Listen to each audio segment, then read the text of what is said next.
खुद से जीतने वालों को मेरा सलाम। होशियारी से बड़ा गुण है ईमानदारी।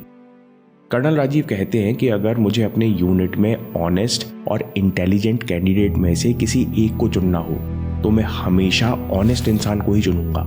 क्यों?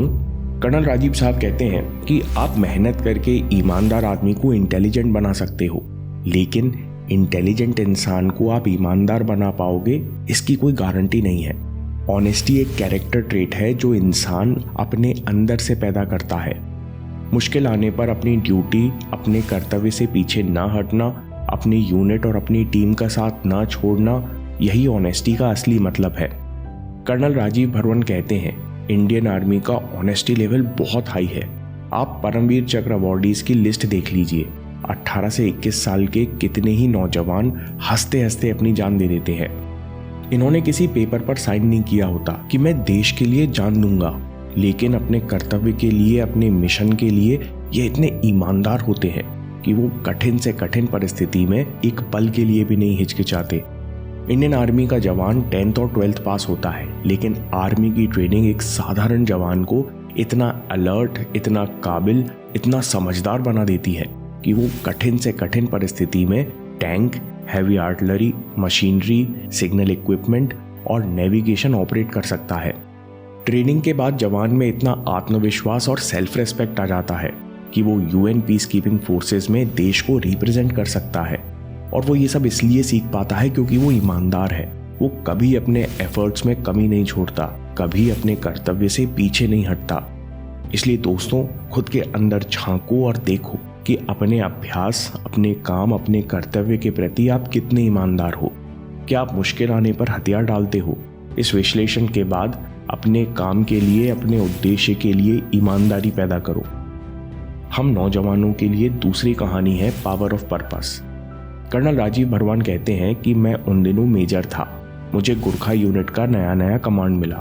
उसी समय ब्रिगेड में कंपटीशन हुआ जिसमें ब्रिगेड की 3 यूनिट्स ने हिस्सा लिया। उस कंपटीशन में हम सबसे पीछे 3rd आए। यूनिट में कुछ जवान ऐसे थे जो 30 किलोमीटर भी नहीं दौड़ सके। कर्नल राजीव कहते हैं कि हारने के बाद मैंने जवानों को इकट्ठा किया और 0 से दोबारा टीम बनाई। कर्नल राजीव कहते हैं कि जवान इस कंपटीशन में हिस्सा नहीं लेना चाहते थे क्योंकि कंपटीशन बहुत चुनौतीपूर्ण था। इसमें कठिन फिजिकल एंड्योरेंस टास्क जैसे 77 किलोमीटर रनिंग, 9 किलोमीटर स्विमिंग, साथ में कठिन नेविगेशन और टैक्टिकल एग्जाम भी शामिल थे। और आपको केवल एक कंपटीशन नहीं खेलना था, बल्कि दुनिया की तीसरी सबसे बड़ी इंडियन आर्मी के बहुत सारे लेवल पार करके फाइनल्स तक पहुंचना था। कर्नल राजीव कहते हैं कि जब हमने टीम बनाई तब हमने नौजवानों को नेशनल कंपटीशन जीतने का पर्पस नहीं दिया, बल्कि मैंने उनसे कहा इंडिया से जो टीम जीतती है वो लंदन और वेल्स जाती है, घूमने के लिए नहीं। जीतने वाली टीम वहां जाकर 150 टीमों के बीच भारत को रिप्रेजेंट करती है और दुनिया की बेस्ट स्पेशल फोर्सेस से मुकाबला करती है। कर्नल राजीव कहते हैं कि मैंने पूरी टीम को ये पर्पस दिया कि हमको लंदन जाना है, देश का नाम रोशन करना है। मैंने ये भी अपने यूनिट में साफ कर दिया कि अगर कोई इससे छोटी बात करेगा, इससे छोटा कोई सपना देखेगा, तो उसके लिए इस टीम में कोई जगह नहीं होगी। हमारा पर्पस एकदम स्पष्ट था, हमें लंदन जाना है और देश का नाम रोशन करना है। कर्नल राजीव कहते हैं फिर तैयारी शुरू हुई। यूनिट में गुरखा सैनिक थे जो कि नॉन स्विमर्स होते हैं। हमने पहाड़ की ठंडी नहरों और तालाब में तैरना शुरू किया। फिर हम 35 किलो बैटल लोड के साथ तैरने लगे। कर्नल कहते हैं कि हमने इस हद तक तैयारी की थी कि जहां कंपटीशन में 2 दिन में 74 किलोमीटर दौड़ना होता है, वहीं हम अपना एंड्योरेंस लेवल इस हद तक बढ़ा चुके थे कि हमारे जवान 35 किलो का वजन लेकर 2 दिन में 100 किलोमीटर दौड़ जाते। पूरी यूनिट 8 महीने एक ही उद्देश्य को सामने रखते हुए तैयारी करती रही। हम फाइनल कंपटीशन तक पहुंचे और हमने इंडिया की उस टीम को हराया जो पिछले 2 सालों से लगातार जीत रही थी। पर्पस से इंटेंसिटी। दोस्तों, आपका पर्पस बड़ा होना चाहिए और आपको हर दिन, हर काम में उससे जुड़ा होना चाहिए। कर्नल राजीव कहते हैं कि मैं कई स्टूडेंट्स और कॉर्पोरेट में काम करने वाले लोगों से बात करता हूँ। मुझे उनकी भाषा से समझ आता है कि पढ़ाई उनके लिए बोझ है, काम उन पर थोपा गया है, उनके सिर पर एग्जाम की तलवार लटक रही है। उनके काम और प्रैक्टिस से उनके भविष्य को क्या फ़ायदा होगा इसका एहसास उनको नहीं होता। दोस्तों, अपनी सफलता की कीमत समझो। आपके किसी भी क्षेत्र में बेहतरीन होने से आपको या परिवार को ही नहीं, आपके देश, समाज और पूरी दुनिया को फ़ायदा होता है। लोगों को प्रेरणा, मदद और दिशा मिलती है। आपकी आज की मेहनत कल कई गुना बड़ी होकर आपके सामने आएगी। जब आप इस तरह के किसी मानसिक विजन से जुड़ेंगे तभी हर दिन आप अपने काम में, अपने अभ्यास में इंटेंसिटी ला सकते हो।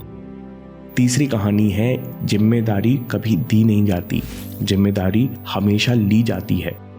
कर्नल राजीव भरवान कहते हैं कि एक बार हमें ऐसी पोस्ट पर भेजा गया जहां भगवान और शैतान भी कभी नहीं जाते। ये पोस्ट ऐसी ऊंची पहाड़ी बॉर्डर पर थी जहां तापमान -38 तक गिर जाता है। जब मैं अपनी यूनिट के साथ वहां गया तो एक समस्या थी।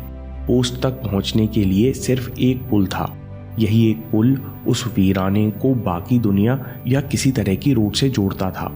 जब मैंने पुल का डिटेल इंस्पेक्शन किया तो गंभीर बात देखी कि पुल के खंभे अंदर से सड़ रहे हैं। कर्नल राजीव भरवान कहते हैं कि मैंने तत्काल हायर अथॉरिटीज को सूचना पहुंचाई, लेकिन कोई कार्रवाई नहीं हुई क्योंकि सबका ध्यान पास वाले इलाके पर था जहां नेताजी विजिट कर रहे थे। फिर एक दिन पुल टूट ही गया। हमारी किस्मत थी कि दुर्घटना के समय कोई पुल पर नहीं था। कर्नल कहते हैं कि आप जरा उस स्थिति के बारे में सोचिए जहां आधे लोग, गाड़ियां, यहां तक कि खाना पीना भी उफनती नदी के एक ओर था और हम नदी के दूसरी ओर फंसे थे। उस समय नदी इतनी तेज थी कि उसे किसी और तरह से पार नहीं किया जा सकता था। पुल गर्मियों में बन नहीं सकता था क्योंकि बर्फ के पिघलने से नदी का बहाव बहुत तेज हो जाता है, और सर्दियों में भी नहीं बन सकता था क्योंकि सीमेंट को जमने के लिए कम से कम 18 डिग्री की गर्मी चाहिए। कर्नल कहते हैं कि अब परेशानी ये थी कि वहां सिर्फ 2 मौसम थे, सर्दी या गर्मी। 2 दिन तक सब कुछ रुका रहा। फिर मैंने जिम्मेदारी ली और अपनी टीम को इकट्ठा किया, उनको पूरी स्थिति समझाई। मैंने उनसे कहा कि भगवान भी उसी की मदद करते हैं जो खुद की मदद करता है। God help those who help themselves. हमको हर हाल में पुल बनाना था। कर्नल कहते हैं, आपके पास 1000 लोगों की वर्कफोर्स है, लेकिन अगर आपके पास जिम्मेदारी लेने का एटीट्यूड नहीं है तो आप उन 1000 लोगों के साथ भी कुछ नहीं कर पाओगे। सबसे पहले हमने नदी का रास्ता मोड़ा। हम लोगों ने अपने हाथों से बड़े बड़े पत्थर नदी में डाले, जिससे पानी का स्तर कुछ कम हुआ। इसके बाद मैंने अपनी ट्रूप्स और ऑफिसर्स से कहा कि कुछ भी करके मुझे सीमेंट और कच्चा माल चाहिए। मैं नहीं जानता आप कैसे लाएंगे, बेग, बोरो, स्टील, लेकिन मुझे ये सब सामान चाहिए। 48 घंटों के अंदर सब सामान साइट पर था। हमारे पास कुछ सीजे शीट्स थी जिनसे टेम्परेरी छत बनाते हैं। इन शीट्स की मदद से हमने नदी के बीचों बीच एक कमरा बनाया। इस कमरे में आग जलाई और कमरे का तापमान -38 डिग्री सेल्सियस से 18 तक लेकर आए ताकि सीमेंट अच्छे से बंध जाए। उस समय आग जलाए रखना भी आसान नहीं था क्योंकि पथरीले इलाके में लकड़ी भी नहीं मिल रही थी। हमको जो भी सामान मिला हमने उससे 24 घंटे आग जलाई रखी, जिससे पुल के पिलर्स के लिए सीमेंट अच्छी तरह सेट हो सके। कर्नल राजीव कहते हैं कि हम लोग 30 दिन लगातार 24 घंटे काम करते रहे, तब जाकर 38 डिग्री सेल्सियस वाली ठंड में और उफनती नदी में पुल बनाया, और बिना किसी बाहरी मदद के हमने असंभव काम को पूरा किया। दोस्तों, इस कहानी से 3 बातें सीखिए। सबसे पहली, जिम्मेदारी हमेशा आपकी है, बाहर से कोई मदद करने नहीं आ रहा। जब आप जिम्मेदारी लेते हो आप तभी बड़े बनते हो। दूसरी बात, बिना एक्शन के इरादों की चिंगारी बहुत थोड़ी देर जीवित रहती है। प्लान बनाओ और कूद पड़ो। शुरुआत में रुक जाओगे तो डाउट होने लगेगा, जरूरत पड़ेगी तो प्लान सुधारेंगे, मदद लेंगे, लेकिन प्लान बनाओ और तत्काल शुरू करो। जब भी आप शिथिलता छोड़कर चल पड़ते हो तो बहुत साहस और मानसिक शक्ति अनलॉक हो जाती है। इसका उपयोग करो और आगे चलो। तीसरी बात, 2 रास्ते हैं आपके पास। कर्नल राजीव भरवान कहते हैं कि टास्क लेने के बाद आपके पास केवल 2 रास्ते हैं, पहला डू इट और दूसरा डू इट। इसके अलावा आपके पास तीसरा कोई ऑप्शन नहीं है। कभी दिमाग में मत लाओ कि नहीं हो पाएगा। कर्नल राजीव कहते हैं कि हम ना भागना चाहते हैं ना मरना चाहते हैं, हम मिशन पूरा करना चाहते हैं, और इसी जज्बे के साथ इंडियन आर्मी काम करती है कि ना होने का तो सवाल ही नहीं है। नहीं तो इंडिया जैसे विशाल और विविध देश में जहां मुश्किलें असीमित हैं और रिसोर्सेज सीमित हैं। अगर आर्मी इस जज्बे से काम नहीं करेगी तो न जाने कितने पुल कभी बन ही नहीं पाएंगे, कितने स्कूल कभी खुल ही नहीं पाएंगे। दोस्तों, अगर आपको ये वीडियो पसंद आया तो लियोनेल मेसी पर वीडियो देखिए, कैसे उन्होंने अपनी ज़िंदगी में कई बार फेलियर फेस किया और उनसे बाहर निकलना सीखा। और याद रखिए, आपके समय से कोई वीडियो, कोई ऐप, कोई न्यूज़ कीमती नहीं है। मैं काम के किस्से लाता रहूँगा। हिम्मत, हरकत, होशियारी, हम जीतेंगे।